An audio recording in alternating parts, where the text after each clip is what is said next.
Nama saya Lutfi Komarudzaman. Saya di posisi Sekjen DPP PARI PARI, Persatuan Advokat Republik Indonesia. Advokat adalah garda terdepan dalam mengawal tegaknya hukum. Negara sudah memberikan kewenangan kepada kita melalui Undang-Undang 18/2003 diatur dalam pasal 5 yang menyebutkan bahwa advokat sebagai profesi penegak hukum. Artinya sejajar dengan penegak-penegak hukum lainnya, baik kepolisian, kejaksaan, maupun kehakiman, maupun Komisi Pemberantasan Korupsi. Kita ini partner penegak hukum, hanya tugas dan kewenangannya berbeda-beda.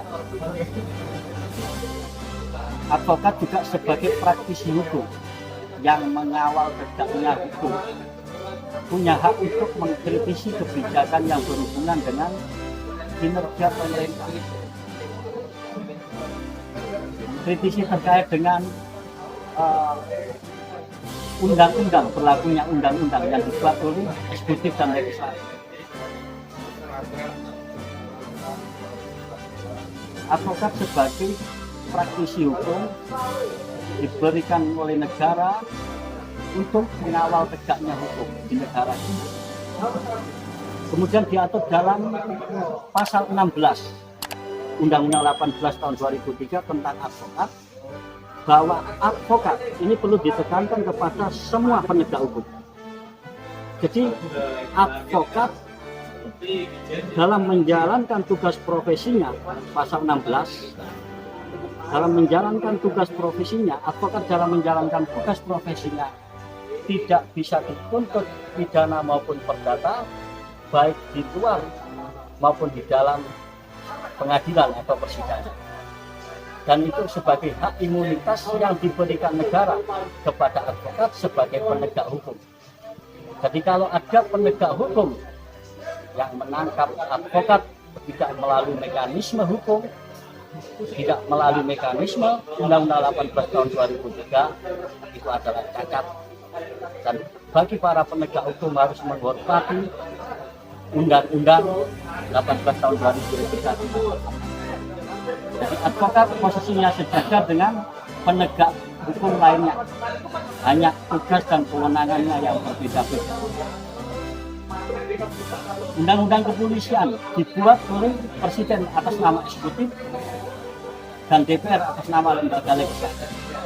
Undang-undang kejaksaan dibuat Presiden atas nama pemerintah atau atas nama lembaga eksekutif dan disahkan oleh DPR RI sebagai lembaga legislatif. Undang-undang kejaksaan maupun kekuasaan kehakiman produknya dibuat oleh lembaga eksekutif dan disahkan, disetujui oleh Dewan Perwakilan Rakyat sebagai lembaga legislatif. Hanya perbedaannya hanya tugas dan kewenangannya yang berbeda-beda. Itu saja. Nah, pada tanggal 18 Januari dilakukan penyimpanan advokat. Ini karena perintah Undang-Undang pasal 4 Undang-Undang 18 tahun 2003 tentang advokat, bahwa advokat sebelum menjalankan tugas profesinya disumpah menurut agama kepercayaan masing-masing atau sidang terbuka di pengadilan tinggi sesuai dengan daerah domisili. Ini yang bisa saya sampaikan kepada Mas Media. Perlu diketahui pemahaman tentang institusi.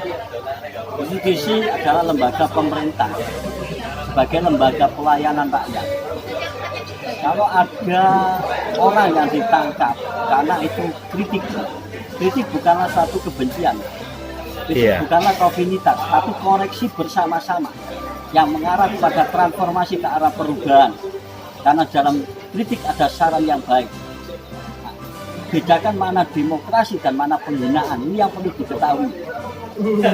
Kalau pihak aparat penegak hukum sebagai pelayan pelindung masyarakat, dia sudah disampaikan oleh Bapak Kapolri untuk membenahan kita butuh syarat masyarakat. Ini yang disampaikan oleh Bapak Kapolri.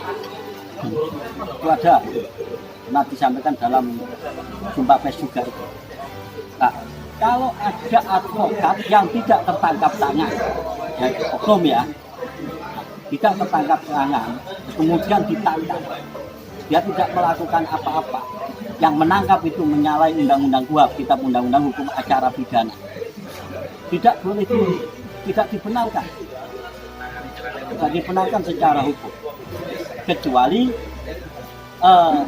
aparat itu menjalankan eksekusi. Artinya terdakwa itu dipidana, sudah dijatuhi pidana dan berkekuatan hukum ingkrah. Nah, itu boleh dieksekusi. Siapakah yang mengeksekusi? Kejaksaan. Kalau eksekusi pidana itu kejaksaan, kalau eksekusi perdata pengadilan. Nah, kalau orang tiba-tiba advokat ditangkap, tampak dia melakukan, itu adalah arogansi aparat penegak hukum terhadap advokat. Tapi kalau dia tertangkap tangan, berarti dia adalah oknum. Orang ditangkap kan ada pasalnya, adanya bukti permulaan. Kalau dia tidak tertangkap tangan kan harus melalui prosedur dipanggil, diperiksa sebagai saksi.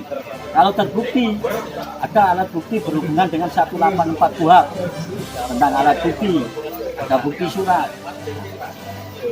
Tapi itu kalau tidak tertangkap tangan kan tidak boleh, kecuali tertangkap tangan.